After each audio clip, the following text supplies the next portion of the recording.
انا للہ و انا الیہ راجعون، انا للہ و انا الیہ راجعون۔ افسوس در افسوس، اللہ کی قسم آج دل خون کے آنسو رو رہا ہے۔ افسوس ہے ایسے بھائی پر، افسوس ہے ایسے والد پر، افسوس ہے ایسے خاوند پر کہ جنہوں نے اپنی بہنوں کو، اپنی بیٹیوں کو، اپنی بیویوں کو بازار کی زینت بنا دیا ہے۔ افسوس ہے، اور خود دیوس بن کے سامنے ہنس رہے ہیں، مسکرا رہے ہیں۔ اور دنیا کے لوگوں، ہم کہاں آ چکے ہیں؟ ہم نے اللہ کی حدود کو کس طرح پامال کر دیا ہے۔ اللہ کی قسم آج ہماری ذلت اور رسوائی مقدر کیوں بن چکا ہے؟ وجہ کیا ہے؟ سبب کیا ہے؟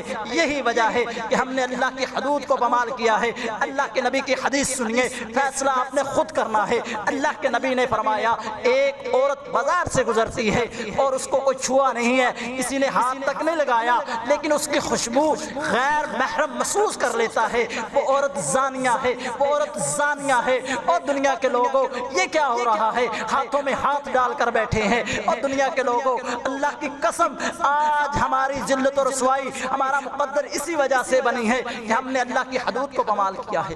میں قربان جاؤں انصار کی عورتوں پر، میں قربان جاؤں حضرت فاطمہ پر۔ اور دنیا کے لوگوں، صحابہ اکرام بیان کرتے ہیں کہ عشاء کا وقت ہے، اللہ کے نبی نے حکم سنایا ہے کہ اللہ کا حکم آ چکا ہے، اللہ کا آرڈر آ چکا ہے کہ پردہ فرض ہو چکا ہے۔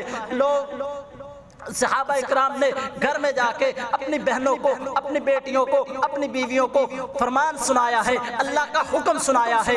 صحابہ بیان کرتے ہیں، کوئی اپنا تکیہ پھاڑ رہی ہے، کوئی اپنا پردہ پھاڑ کے اپنے پردے کا انتظام کر رہی ہے، کوئی اپنا کہاں سے انتظام کر رہی ہے۔ صبح فجر کا وقت ہے کہ ساری عورتوں نے با پردہ ہو کر فجر کی نماز اللہ کے نبی کے پیچھے ادا کی۔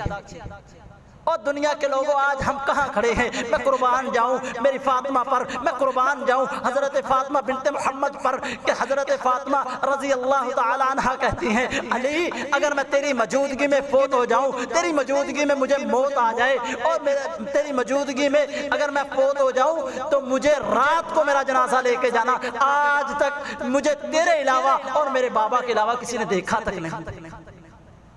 اور دنیا کے لوگوں، ہم کہاں کھڑے ہیں؟ اللہ کی قسم دل خون کے آنسو رو رہا ہے کہ کیا ایسی امت کے لیے، کیا اس امت کے لیے اللہ کے نبی طائف میں جا کے پتھر کھایا کرتے تھے؟ کیا اس امت کے لیے اللہ کے نبی نے اذیتیں اٹھائی تھی؟ کیا اس امت کے لیے اللہ کے نبی مصلی پر کھڑے ہو کر رب امتی رب امتی کی صدائیں لگایا کرتے تھے؟ کیا اس امت کے لیے اللہ کے نبی غار حرا میں جا کے رویا کرتے تھے؟ اور دنیا کے لوگوں، کیا ہو گیا ہے؟ ہم کہاں کھڑے ہیں؟ ہم نے اللہ کی حدود کو پامال کرنا شروع کر دیا، اور وہ 313 تھے پھر بھی غالب تھے۔ وجہ کیا تھی؟ سبب کیا تھا؟